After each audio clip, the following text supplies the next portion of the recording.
கர்த்தருடைய பரிசுத்த நாமம் மகிமைப்படுவதாக. ஏசாயா தீர்க்கதரிசன புத்தகம் 58ஆம் அதிகாரம் 11ஆம் வசனம். நீ நீர்ப்பாய்ச்சலான தோட்டத்தைப் போலவும் வற்றாத நீரூற்றைப் போலவும் இருப்பாய். ஆண்டவராகிய கர்த்தர் நம்மை ஆசீர்வதிக்க வார்த்தை என்னவென்றால், நீ வற்றாத நீரூற்றைப் போல இருப்பாய் என்ற வார்த்தை.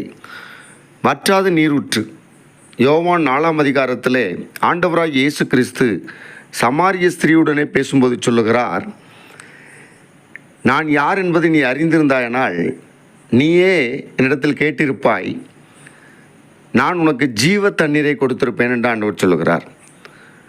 நான் உனக்கு ஜீவ தண்ணீரை தருவேன் என்று ஆண்டவராக இயேசு கிறிஸ்து சமாரியா ஸ்திரீயை பார்த்து சொல்லுகிறார். உடனே அந்த ஸ்திரீ கேட்கிறாள், ஆண்டவரே, மொண்டு கொள்ள உம்மிடத்தில் பாத்திரம் இல்லையே, கிணறும் ஆழமாய் இருக்கிறதே, பின்ன எங்கிருந்து உமக்கு ஜீவ தண்ணீர் உண்டாகும் என்று கேட்கிறாள். அவள் இந்த உலகத்துக்குரிய தண்ணீரை குறித்து இயேசு பேசுகிறார் என்று நினைத்து சமாரியா ஸ்திரீ பேசுகிறாள். ஆண்டவராக இயேசு அவளுக்கு பிரதியுத்தரமாக சொல்லுகிறார், இந்த தண்ணீரை குடிக்கிறவனுக்கு மறுபடியும் தாகம் உண்டாகும், ஆனால் நான் கொடுக்கும் தண்ணீரை குடிக்கிறவனுக்கு ஒரு காலம் தாகம் உண்டாகாது.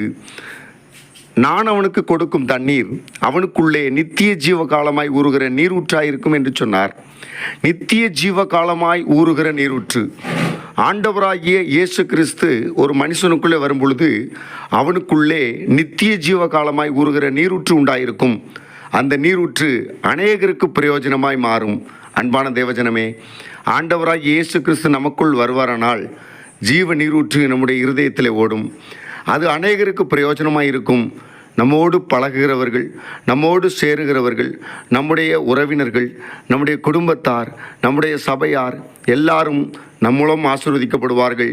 ஜீவ தண்ணீர் நமக்குள்ளிருந்து புறப்பட்டு அது பரலோக ராஜ்ய பரியந்த நம்மோடு கூட இருக்கும். கர்த்தர் நம்மை ஆசீர்வதிப்பாராக. ஆமேன்.